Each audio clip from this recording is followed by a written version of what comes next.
control. I felt like an ex-president right there. That gentleman stood up and clapped for me. Oh, man.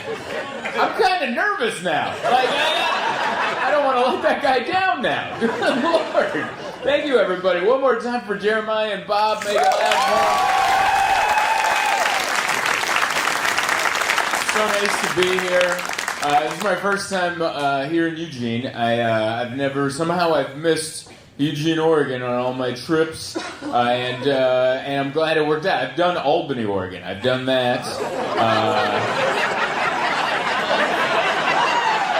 That is how the show went.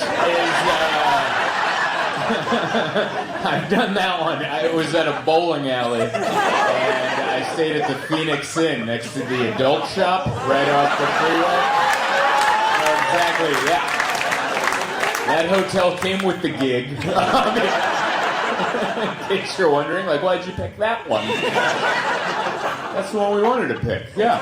And they gave us free drinks and said, drive on back. Don't worry, it's not like the state troopers station is right next to that hotel.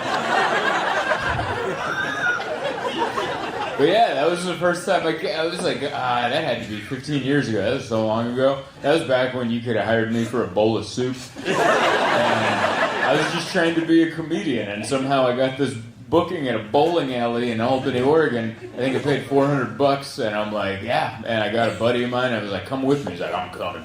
And he opened for me. I think they paid me $400, and that was for me and him. That was the entire show in one room that we shared at the Phoenix Inn. And we drove in a Honda Civic from San Diego, California, all the way up to Albany, Oregon. That was... Once you pass, like, San Francisco, it starts getting all just... It was like moments where a buddy of mine is asleep, and then you're tired, and then you just see a semi-truck kind of weave, and you're like, oh my God! And then I weave, and then he wakes up, like, what happened? I'm like, nothing, man. I didn't want to tell him. You almost died. I didn't want to tell him that. And then I had those moments on that side. But yeah, that show didn't go well. I remember that. It was just a bar in a bowling alley, no stage. It was just a corner, and they had one amp and a microphone, and the bartender was in charge. Have you been to this show? You're from you know this bowling alley, so you know I'm not making any of this up. So. We show up, it's just a mic with a mic stand and one amp. And the bartender goes, you start the show there. And my buddy had to start the show. And before we showed up, he's like, hey man, I brought a knife. And I was like, what'd you bring a knife for? He's like, just in case things get out of hand, I brought a knife. And I'm like, okay, that's good. That's probably a good idea. I was a young guy. I was like maybe 21. I don't know anything. And I was like, yeah, a knife's probably a good idea. And this guy was a 30-year-old alcoholic, so I'm like, I'm in good hands, you know? And I remember he did well, and then it was my set. I was headlining the bowling alley, and I had to go up there, and I immediately offended people because I said, I was like, well, we drove up, and it was a bunch of farmland. Your cows are looking a little thin. And that's all I said. I was like, kind of some methy-looking cows out there. You notice how that got a laugh? That's kind of a funny thing to say. Who calls cows methy, right? Like, I was like, that's a fun little thing to throw out there. And I just remember a guy in overalls going, your cows in California are full of steroids. Like, he was angry. And then the crowd started to turn on me. And by turn on me, they were never on my side. I just mean like it was more not on my side. And then I didn't know what to do, and I'm like, hey, just so you know, my buddy Joe has a knife in the back.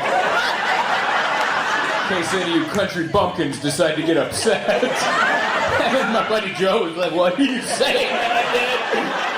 So now everyone's eyeballing him, and then I honestly don't remember the rest of the set, but they didn't kill us. So it must have gone all right. Do they still do comedy at that bowling alley? All right. I'm actually happy to hear that. I am happy to hear that. Maybe my show was the last one. They're like, we don't need to do this to the good people of Albany. They don't need this. And then I got a speeding ticket on the way back. And that cost more than $400.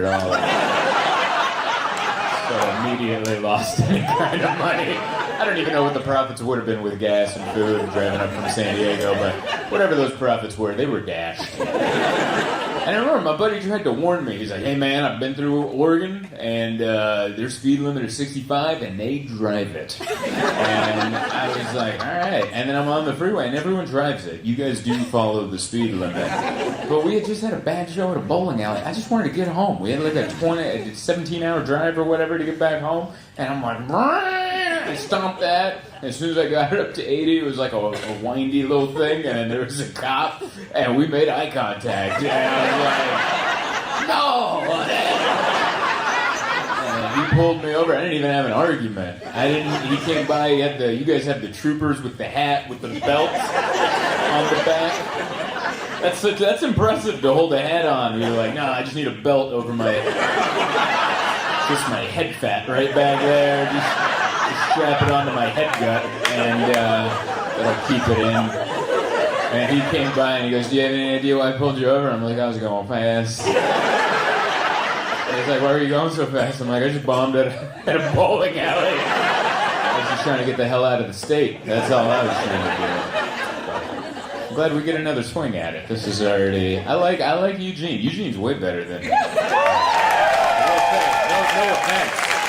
I mean, no knock on anyone who lives there. It's nice down here. I like it. Because, like, the further south you go, is this, like, the last city in Oregon before it just becomes Medford? Like, is that right? Because I've also worked Medford a lot, and...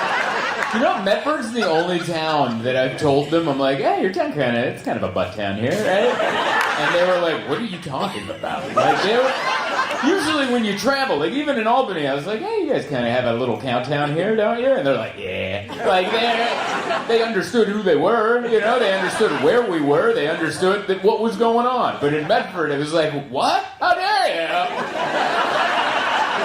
you? We vacation in Medford. How dare you? And they're like, we're not, no. You're talking about Grants Pass. Grants Pass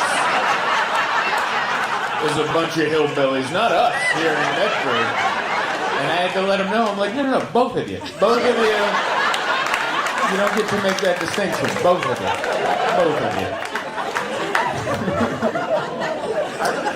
But yeah, I like it. We drove down from Portland today. That was a fun little drive. It's like you guys are the only ones that still have like hitchhikers. That's awesome. This is like the only place in the country where you drive on the interstate and there's just a guy, just like a hermit with a giant backpack, just walking down the interstate, and you're like, yeah, we're not near anything. Like, you're far between exits. You're like, where's the plan? I'm not going to pull over and ask, but that's there. And you're like, wow, this is like out of a Jack Kerouac novel or something. It looks less sexy when you see it in person. In the novels, it looks so beautiful and whimsical, and you're like, I'm riding the rails, and you're like, that guy's walking in the rain. It's less adventurous. But...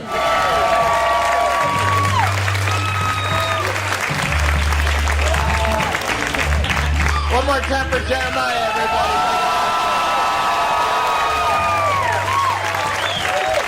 It's awesome. I told him, I'm like, man, it's a hot crowd. And he's like, no, it's me. I was like, that's a good line. You had one in the chamber ready to roll, man. So good to be here. Thank you guys for coming out on a Sunday. We're here. Eugene. It's beautiful, man. It's my first time here. And I don't know what's going on, but I like it. All right? I got to learn a little bit about Oregon because we started in Portland. And I've been through Oregon plenty of times, and I've pretty much learned that, like, this is the last town you can go to before it just becomes Medford for the rest of it's the last one.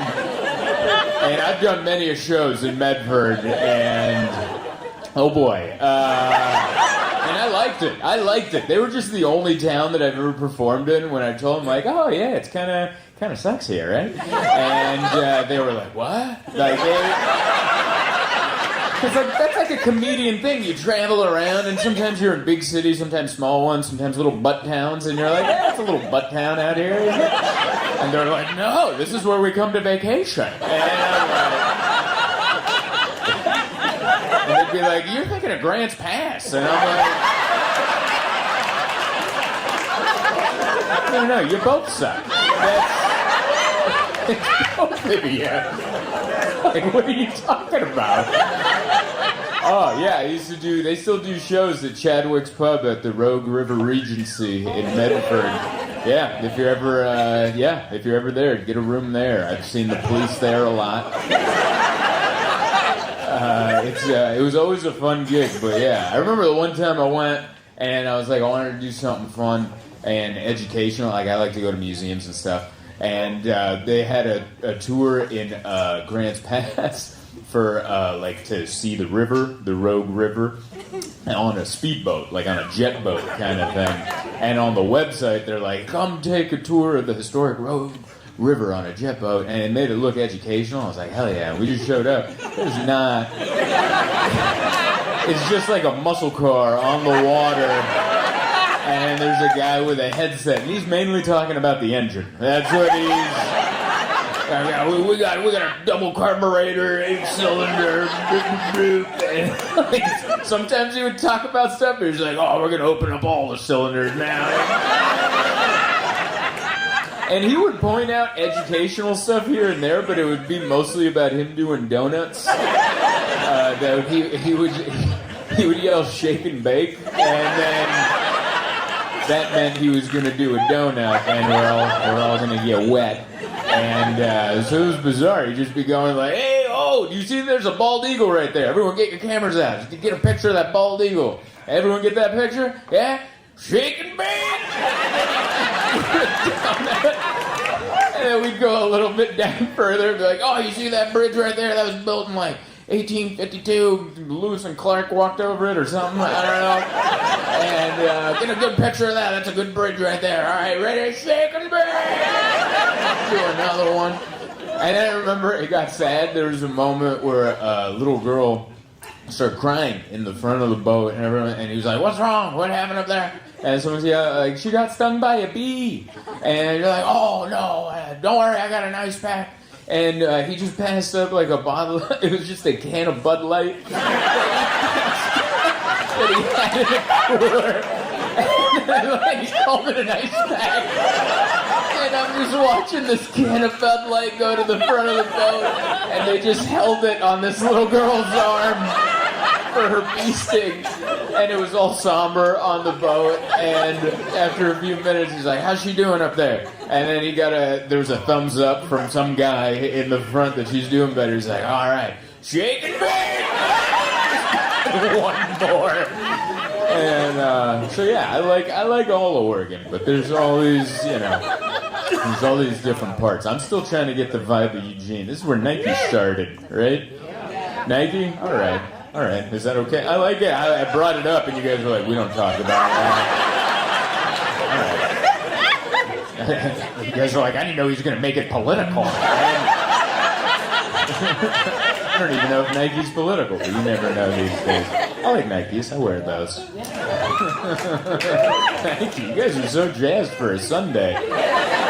This is so interesting because we did this is the Late Show, by the way. I do, the Late Show started at 6:30 or 40. We did, and then we sold it out, and so that we added a 3. They're like, you want to add a 3 o'clock? And I was like, is that legal? And they're like, yeah, we can add a 3. People showed up, like people like canceled their naps. And canceled their afternoon naps, and they're like, let's go. You just pointed at 2 nappers. I love that. I was gonna take a nap, but I knew that I wouldn't wake up in time.